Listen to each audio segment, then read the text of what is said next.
Hello दोस्तों। तो कैसे हैं आप सब। आशा करता हूं कि सब मज़े में होंगे। दोस्तों, आज हम पूरी बात करेंगे अफ़गानिस्तान के ऊपर। तो चलिए दोस्तों शुरू करते हैं और समझते हैं अफ़गानिस्तान की सिचुएशन।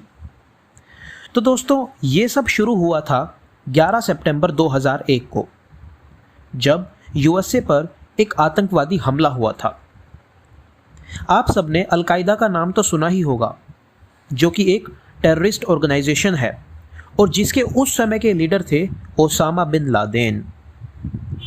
इस ग्रुप ने 4 कमर्शियल एयरलाइंस हाईजैक कर ली थी और जिनमें से 2 को यूएसए के ट्विन टावर्स में क्रैश करा दिया गया था, जिससे पूरा वर्ल्ड ट्रेड सेंटर का बिल्डिंग कॉम्प्लेक्स डिस्ट्रॉय हो गया था।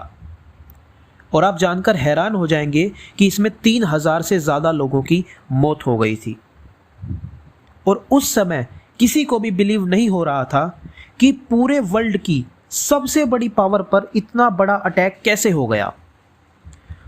और यूएसए बिल्कुल इसका बदला लेना चाहता था, लेकिन उस समय अफ़गानिस्तान में तालिबान का ही दबदबा था। तो यूएसए ने तालिबान से कहा कि तुम हमें ओसामा बिन लादेन दे दो, लेकिन तालिबान ये बात कैसे मान जाता। तो यूएसए ने डिसाइड किया कि वो अपनी मिलिट्री अफ़गानिस्तान में भेजेंगे। उस समय यूएसए के प्रेसिडेंट थे जॉर्ज डब्ल्यू बुश। तो उस समय यूएसए ने तालिबान को काफ़ी नुकसान पहुंचाया और धीरे धीरे अफ़गानिस्तान में भी आम लोगों की सरकार आ गई। लेकिन अब तक ओसामा बिन लादेन यूएसए के हाथ नहीं लगा था। बाद में बराक ओबामा यूएसए के प्रेसिडेंट बन गए और उन्होंने अपनी और भी ज़्यादा मिलिट्री अफ़गानिस्तान में बढ़ा दी ताकि अफ़गानिस्तान में सिचुएशन नॉर्मल हो सके। उसके बाद क्या होता है कि यूएसए की इंटेलिजेंस को ये बात पता चली कि ओसामा बिन लादेन तो पाकिस्तान में है। तो यूएसए की मिलिट्री ने एक ऑपरेशन किया और 2 मई 2011 को ओसामा बिन लादेन को मार गिराया।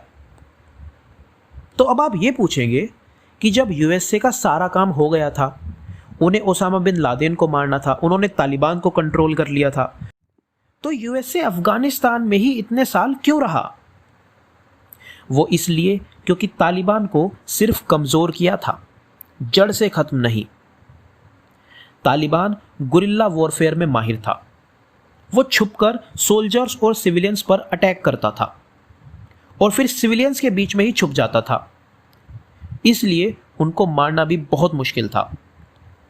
इसलिए यूएसए अफ़गानिस्तान की सिक्योरिटी के लिए वहीं प्रेजेंट रहा। लेकिन फिर यूएसए में 2016 में प्रेसिडेंट बन गए डोनाल्ड ट्रंप।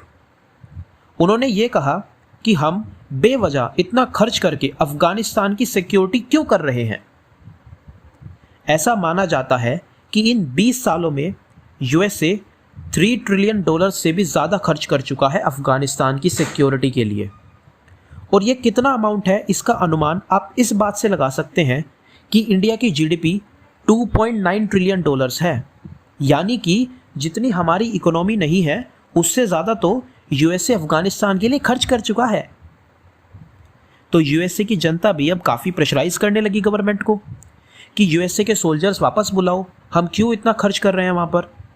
तो ट्रंप ने धीरे धीरे अपने सोल्जर्स वहाँ से कम किए और अफ़गानिस्तान तालिबान के बीच में शांति वार्ता शुरू की। लेकिन शांति वार्ता के साथ साथ तालिबान अटैक भी करता रहता था, तो इससे कोई फाइनल डिसीजन नहीं आ पाया। और उसके बाद यूएसए में प्रेसिडेंट बन गए जो बाइडन। और अब क्या हुआ कि यूएसए की फोर्सेस एकदम से अफ़गानिस्तान से पुल आउट करने लगी। इनफैक्ट ये सब इतनी जल्दी हुआ कि अफ़गानिस्तान को ही पता नहीं चला कि यूएसए की फोर्सेस यहाँ से चली गई। रातों ही रात यूएसए की फोर्सेस अफ़गानिस्तान से पुल आउट कर गई। और इस सब का फ़ायदा उठाते हुए तालिबान काफ़ी जगह पर कब्जा करने लगा और यूएसए अपने बहुत सारे वेपन्स, मिलिट्री व्हीकल्स अफ़गानिस्तान में ही छोड़कर भाग गया, और जो अब तालिबान के हाथ लगते जा रहे हैं और इससे वो और पावरफुल होते जा रहे हैं। अब तालिबान ने अफ़गानिस्तान की सभी मेजर प्रोविंसेस जैसे कंदाहार, हेरात, ये सब कब्जा ली हैं। हालांकि यूएसए अभी कभी कभी अपने कतर एयरबेस से एयर बॉम्बिंग करता है तालिबान पर, लेकिन ये सब भी बिल्कुल रुक जाएगा 1 सितंबर तक, क्योंकि वो डेडलाइन है यूएसए के बाहर निकलने की।